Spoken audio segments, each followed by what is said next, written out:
Terapi testosteron katanya berbahaya karena bisa menyebabkan gangguan di prostat kita, salah satunya adalah kanker prostat. Ini adalah salah satu kekhawatiran tersering yang disampaikan pasien saya ketika mereka saya anjurkan untuk menjalani terapi testosteron. Mereka searching di Google, biasanya langsung kaget. Waduh, terapi testosteron ini katanya seperti memberi makan kanker prostat. Jadi bikin kanker malah aktif dan bisa membahayakan tubuh. Hal tersebut sebetulnya tidak sepenuhnya salah karena memang ada sejarah penelitian yang mengatakan hal itu. Tetapi kita akan mengupas lebih dalam bagaimana faktanya di era sekarang ini. Karena udah ada banyak penelitian yang menunjukkan bagaimana hubungan sesungguhnya antara testosteron dengan prostat. Harapannya setelah kalian selesai menyaksikan video ini, kita jadi paham kira-kira apakah testosteron itu berbahaya atau aman untuk prostat kita. Saya Dr. Jeffrey Albari Tribowo, spesialis andrologi, ahli reproduksi pria pertama di Banjarmasin, Kalimantan Selatan. Sebagai seorang dokter andrologi, pekerjaan saya yang rutin saya lakukan setiap harinya itu adalah melakukan terapi testosteron pada pria-pria yang memang memiliki gangguan testosteron.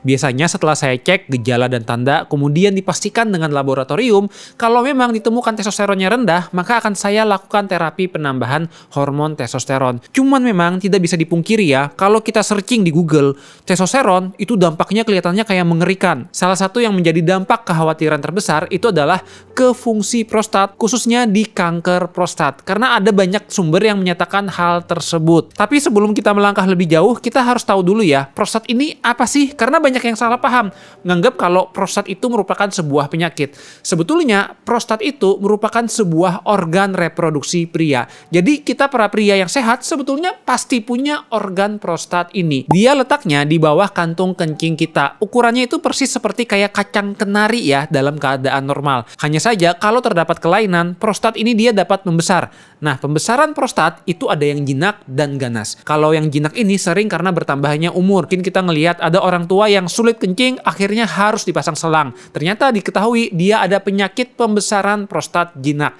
Nah, di satu sisi lagi ada pembesaran yang ganas. Istilahnya disebut dengan kanker prostat. Kanker prostat inilah yang sering dihubungkan dengan terapi penambahan hormon testosteron. Sekarang kita membahas ya tentang terapi hormon testosteron.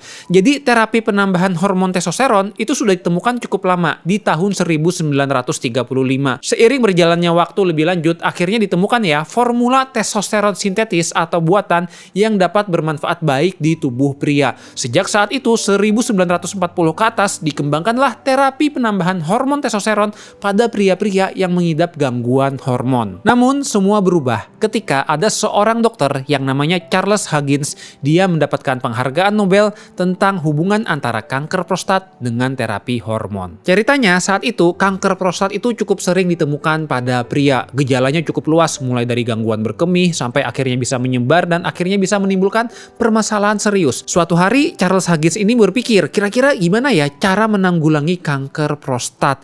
Akhirnya dia meneliti lebih lanjut di tahun 1940 dengan rekan-rekannya. Dilakukanlah penelitian bagaimana kalau kita melakukan pendekatan terapi hormon untuk mengganggu dari kanker prostat ini. Jadi di penelitiannya ada pasien-pasien yang mengidap kanker prostat. Kemudian dilakukanlah eksperimen. Ada yang disuntikan anti hormon testosteron, ada juga yang dicek kalau disuntikan hormon testosteron sendiri, kira-kira prostatnya akan seperti apa kankernya. Ini saya buka langsung ya dari tulisan penelitian Huggins di tahun 1940.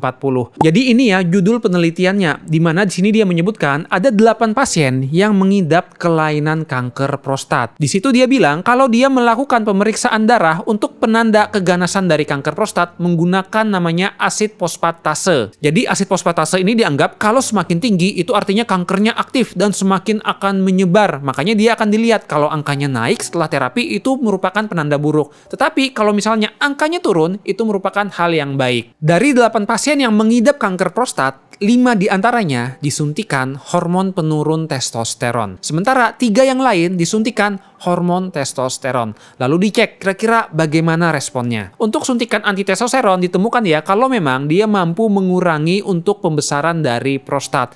Tetapi ketika pasien yang disuntikan dari testosteron ini, disinilah yang timbul kendala dari penelitian Huggins. Jadi ternyata laporan dari 3 pasien kanker prostat yang disuntik testosteron, cuman 2 yang dilaporkan. 1 orang itu prostatnya sudah dibuang terlebih dahulu. Sementara 1 orang lagi prostatnya masih ada. Dilaporkan Bahkan dari 2 orang ini ketika disuntikan testosteron selama 15 hari, setiap hari berturut-turut ditemukan kadar asid fosfatasenya meningkat. Dan mengejutkannya, kata Huggins, ketika orang yang masih memiliki prostat ini di stop suntikan testosteronnya, lalu dibiarkan beberapa saat, tiba-tiba saja kadar penanda asid fosfatasenya ini naik sendiri. Dari situ akhirnya terpikirkan, jangan-jangan suntikan yang dulu itu masih berdampak jangka panjang dan mengaktifkan sel kanker prostat pada pasien tadi. Mengerikan banget ya. Bahkan di kesimpulan penelitiannya, dia menuliskan seperti ini, kanker prostat itu akan diaktifasi dengan injeksi androgen alias injeksi testosteron. Gimana nggak gempar dunia kesehatan?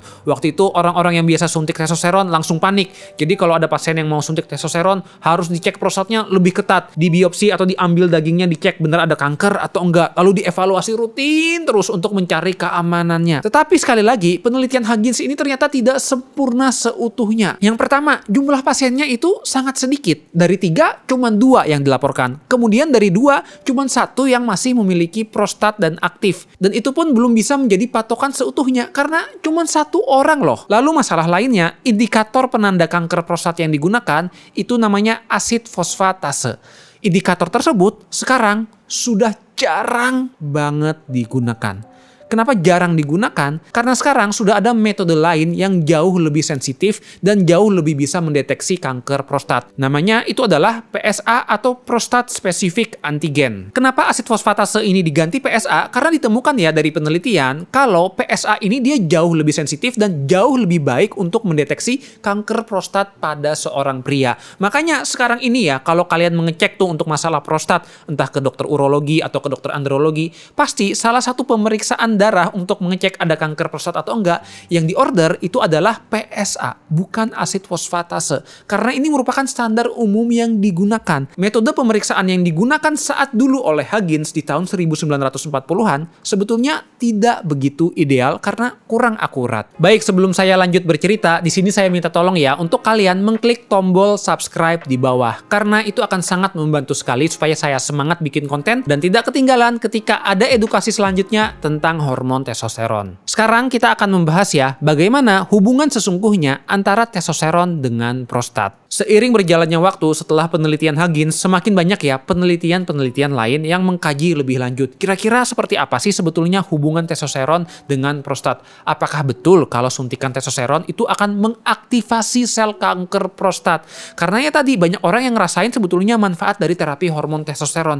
Tapi kok kelihatannya kayak mengerikan banget. Makanya dilakukan penelitian lebih lanjut. Salah satu peneliti terapi hormon testosteron yang cukup disegani itu namanya adalah Dr. Abraham Morgentaler. Dr. Abraham Morgentaler ini dia merupakan seorang dokter urologi yang sering melakukan suntikan hormon testosteron. Dia cerita saat tahu dulu penelitian Huggins dia sempat shock dan khawatir. Bahkan dia sempat cemas, aduh nasib pasien aku yang diterapi akan gimana ya? Sampai akhirnya dia membuktikan sendiri dengan penelitiannya.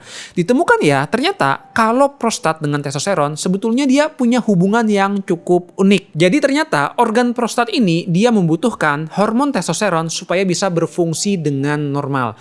Kalau misalnya hormon testosteronnya itu rendah, yang terjadi apa? Prostat itu akan mengecil atau menyusut. Sementara ketika testosteronnya ini ditingkatkan ke nilai normal, testosteronnya akan membesar. Tetapi ketika testosteronnya ditingkatkan lagi, prostatnya akan tetap besarnya segitu-segitu saja. Tidak akan membesar. Jadi analogi mudahnya bayangin kayak kita memegang sebuah spons ya. Spons untuk cuci piring. Spons itu ketika kering kita remas, dia akan kecil. Nah ketika kita masukkan air, dia akan terisi dan membesar ya. Lalu kalau misalnya nih kita tambah air lagi, apakah artinya sponsnya akan membesar lebih jauh? Jawabannya tidak. Ukurannya akan tetap stagnan segitu-segitu aja. Karena dia sudah kenyang dengan air. Sama halnya dengan prostat. Dia juga sudah kenyang dengan testosteron sehingga dia tidak akan menggunakan testosteron lagi. Nah, prostat ini dia membutuhkan kadar testosteron sebesar 250 nanogram per desiliter untuk mencapai fungsi normal dan besar yang sempurnanya. Sebagai gambaran ya, hormon testosteron normal rata-rata kalau pria yang usianya produktif itu adalah di atas dari 550 nanogram per desiliter. Bayangin, cuman dengan setengah dari nilai normal aja sudah kecapai besar prostat yang optimal optimal dari kebutuhan testosteron. Teori ini yang kemudian disebut dengan teori saturasi prostat. Artinya adalah prostat itu dia membutuhkan hormon testosteron untuk besar secara sempurna. Ketika awal testosteronnya tinggi, semakin besar, sampai akhirnya di sebuah titik ketika testosteronnya dinilai 250, dia tidak akan membesar lagi meskipun testosteronnya semakin tinggi. Bahkan ya, berikut ini saya tunjukkan ada sebuah penelitian pada orang muda dan orang tua yang dilakukan suntikan testosteron. Dosisnya ini sangat tinggi sekali karena kadar testosteronnya bahkan mencapai 1000. Ditemukan di awal-awal suntikan kadar PSA-nya itu akan meningkat sedikit. Tetapi ketika testosteronnya jauh lebih tinggi, lebih dari 1000, apakah PSA-nya akan ikut naik juga? Jawabannya tidak. Bahkan ada yang stagnan segitu-segitu saja sampai turun. Hal ini menunjukkan kalau memang prostat itu dia memang bisa kenyang dengan hormon testosteron. Tidak berarti testosteron tinggi itu sepenuhnya digunakan oleh prostat untuk mengubah dirinya jadi semakin besar dan mengaktifkan sel kanker. Sekarang ya, kita berpikir secara logika aja. Kanker prostat itu paling sering ditemui pada pria-pria yang menginjakkan usia di atas 65 tahun. Usianya udah usia lanjut. Biasanya pria usia lanjut di atas 65 tahun justru hormon testosteronnya sudah sangat rendah sekali. Karena apa? Sudah terdapat penuaan, buah zakarnya tidak bisa produksi testosteron dengan optimal. Sementara pada pria-pria usia muda yang produktif, hormon testosteronnya sedang tinggi-tinggi banget. Mereka kok jarang kena kanker prostat. Karena harusnya kalau memang testosteron tinggi itu bikin kanker prostat, yang kena lebih banyak itu anak-anak usia muda. Karena mereka testosteronnya sedang tinggi banget. Bukan orang-orang usia tua yang hormon testosteronnya rendah. Oke, sekarang kita akan membahas lebih lanjut ya. Pendekatan terapi testosteron pada orang dengan gangguan prostat. Ini ada penelitian di tahun 2023. Salah satu penelitian terbesar, namanya itu adalah Travers Trial. Dia itu meneliti pada banyak banget orang, kisaran 5.200 yang dilakukan terapi hormon testosteron kurang lebih selama 2-3 tahun. Dicek kira-kira bagaimana nih keamanan hormon testosteron, salah satunya ke prostat. Jadi pada penelitian Travers tahun 2023 itu dibagi jadi 2 kelompok. Satu kelompok itu yang mendapatkan terapi testosteron. Sementara satu lagi itu merupakan orang-orang yang tidak mendapatkan terapi testosteron, melainkan hanya placebo aja atau obat yang tidak ada isinya. Setelah diikuti selama hampir 3 tahun, ditemukan ya kalau kadar PSA-nya itu terdapat peningkatan sedikit pada orang-orang yang mendapatkan testosteron. Lalu ini yang paling penting, ditemukan tidak ada perbedaan antara kejadian kanker prostat, pembesaran prostat jinak, atau masalah berkemih pada orang-orang yang mendapatkan testosteron dengan tidak mendapatkan testosteron. Artinya apa? Tidak ada risiko kalau testosteron itu akan mengakibatkan kanker prostat, pembesaran prostat jinak, atau gangguan berkemih. Bahkan ya, ada penelitian yang lebih unik lagi. Jadi, karena penelitian Huggins dulu yang menyebutkan terapi testosteron itu seperti membangkitkan kanker prostat, maka pada orang-orang yang sudah terbukti kanker prostat, mereka itu tidak boleh mendapatkan terapi testosteron. Pada tahun 2020 ada penelitian ya, pemberian terapi testosteron pada orang-orang yang sudah mengidap kanker prostat. Dan mereka itu istilah statusnya adalah active surveillance, artinya dalam pengawasan ketat. Karena dia ditemukan kanker prostat tetapi belum yang sangat besar dan menyebar kemana-mana. Mereka penasaran, kira-kira kalau orang kanker ini kalau disuntik testosteron, apakah akan bikin kankernya jadi menyebar, membesar, dan berbahaya? Ditemukan ternyata tidak ada bedanya antara orang yang mendapatkan testosteron dengan tidak terkait bagaimana tingkat keparahan dari kanker prostatnya. Jadi bukan berarti kalau orang yang kanker prostat disuntik artinya kanker prostatnya akan semakin parah, semakin aktif. Tidak juga dari penelitian ini menyebutkan. Bahkan ada penelitian terbaru nih di tahun 2025 yang menunjukkan hal serupa. Mereka sama-sama melakukan terapi testosteron pada orang yang mengidap kanker prostat dan dalam active surveillance. Hasilnya tidak ada perubahan kadar PSA yang signifikan setelah terapi testosteron meskipun testosteronnya naik. Dan sama juga ditemukan tidak ada perubahan kanker prostat yang semakin aktif dan semakin menyebar setelah terapi testosteron. Seharusnya ya kalau memang testosteron itu memberi makan kanker prostat, logikanya kalau orang kanker prostat disuntik itu makin aktif dong kankernya, makin membesar, makin menyebar kemana-mana. Ini hasilnya tidak menunjukkan hal tersebut. Lalu yang sering jadi kekhawatiran juga ya, aduh kira-kira aman gak nih terapi testosteron pada orang-orang yang pernah mengidap kanker prostat. Jadi ada salah satu pendekatan terapi ya pada kanker prostat, namanya adalah radikal prostatektomi atau prostatnya itu dibuang. Karena apa? Di situ ada sel kanker, akhirnya harus dibuang sebelum menyebar dan semakin parah. Pada orang-orang yang sudah menjalani operasi tersebut, mereka itu ada yang ingin mendapatkan terapi testosteron. Kenapa? Untuk memperbaiki fungsi seksualnya. Tetapi seringkali banyak yang ditakut-takutin. Hati-hati, kalau terapi testosteron nanti kanker prostatnya kambuh lagi loh. Nah, disinilah penelitian menunjukkan hal yang sebaliknya. Ada penelitian ya yang menunjukkan terapi testosteron pada orang-orang yang sudah menjalani operasi prostat tadi. Mereka membandingkan antara orang yang sudah operasi prostat di terapi testosteron, sementara ada pula orang yang sudah operasi prostat tetapi tidak di terapi testosteron. Dicek apakah ada perbedaan antara tingkat kekambuhan kanker prostat. Hasilnya ternyata tidak ada perbedaan yang signifikan. Dengan kata lain, orang-orang yang setelah operasi pun tidak akan menimbulkan kanker prostatnya, jadi akan jauh lebih aktif lagi. Uniknya lagi ya, di tahun 2020 ada penelitian yang menyebutkan terapi testosteron justru itu akan menurunkan penanda kimia kekambuhan kanker prostat.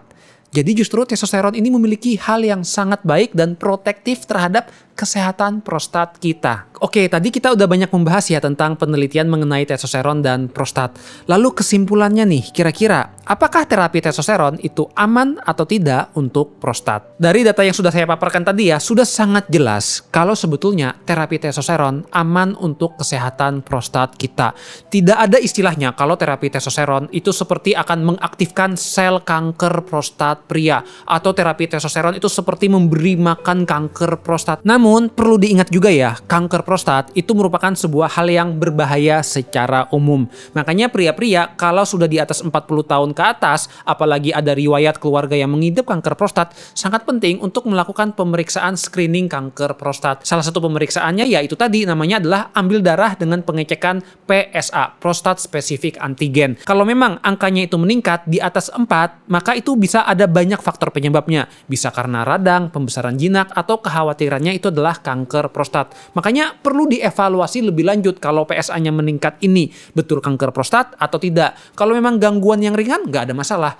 Tapi kalau misalnya ya dicurigai kanker prostat, akan dilakukan biopsi. Biopsi itu prostatnya akan diambil dikit, kemudian dicek di laboratorium. Apakah sel prostat ini kanker atau tidak? Kalau memang bukan kanker, aman. Tetapi kalau memang ini merupakan sebuah kanker, maka ini akan diobati sesegera mungkin. Karena penanganan yang lebih awal itu akan sangat bermanfaat supaya kanker ini tidak kemana-mana dan tidak menimbulkan bahaya ke tubuh kita secara keseluruhan. Jadi jangan takut ya untuk terapi testosteron, terlebih kalau kita pria memang sudah terbukti sehat dan tanpa ada masalah di kesehatan kita. Buat kalian yang mungkin masih bingung dengan masalah terapi testosteron, kira-kira terapi testosteron itu seperti apa sih gambarannya, bagaimana persiapan, berapa biaya cek labnya, obatnya ada seperti apa? Saya sudah pernah loh membuat video yang membahas hal ini. Kalau kalian ingin menyaksikannya, bisa klik link video berikut ini. Terima kasih sudah menyaksikan.